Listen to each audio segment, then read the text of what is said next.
30,000 people infected and more than 11,300 deaths. 10 years after the biggest Ebola epidemic ever seen, where are we at in the fight against the virus, and what has changed for patients? To understand, we need to go back to 2014. Following a surge in cases, an Ebola epidemic affecting West Africa was declared at the end of March by health authorities in Guinea.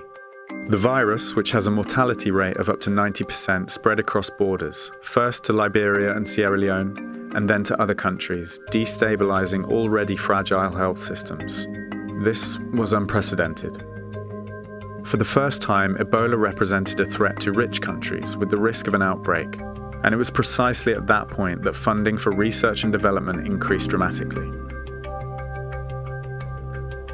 In 2018, when MSF teams responded to the 10th Ebola outbreak in the Democratic Republic of Congo, they were equipped with new tools, including 2 vaccines and 5 experimental treatments. In November 2018, more than 40 years after the discovery of Ebola, the first randomized controlled trial of 4 treatments took place in North Kivu. The results published the following year demonstrated the efficacy of 2 candidate treatments for Ebola. In spite of these advances, 2/3 of patients infected with the virus died in the 2018 outbreak, and the virus continued to spread for more than 18 months. In the field, changes also took place in MSF's operational response. In 2014, in a climate of fear and misunderstanding among the local population, patient care was centralized in large, closed treatment centers, the main objective being to rapidly reduce the spread of the virus. These treatment centers fueled all kinds of rumors. This then evolved towards a decentralized approach in smaller centers close to communities with the aim of treating patients, co-infections or comorbidities, while waiting for confirmation of their diagnosis. This approach allows patients to be treated as early as possible to improve their chances of survival and prevent them from transmitting the disease before being treated. The possibility of injecting patients with drugs previously prohibited because of the risk of exposure to the virus allows them to be treated, hydrated, and fed. Vaccination is also becoming possible during outbreaks with ERV-EBO, the only Ebola vaccine whose use is recommended during an outbreak and which can be administered with a single dose. Recommended for ring vaccination, i.e. vaccination of people who have been in contact with an Ebola-positive person, together with these people's contacts, ERV-EBO halves the mortality rate among people infected with the virus.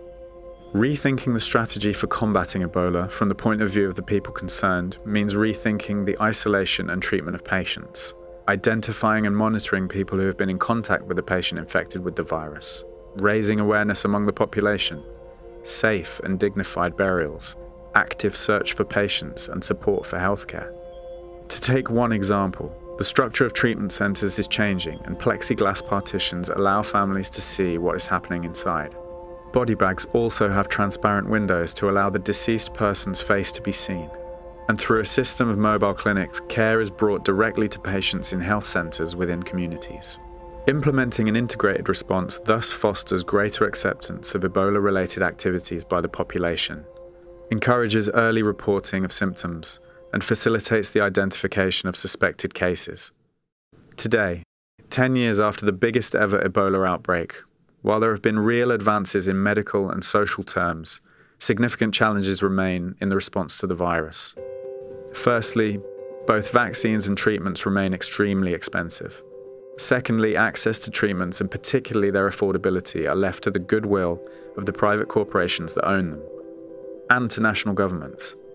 The United States has built up its own emergency stockpile for Ebola, which contains almost all of the treatments currently available worldwide.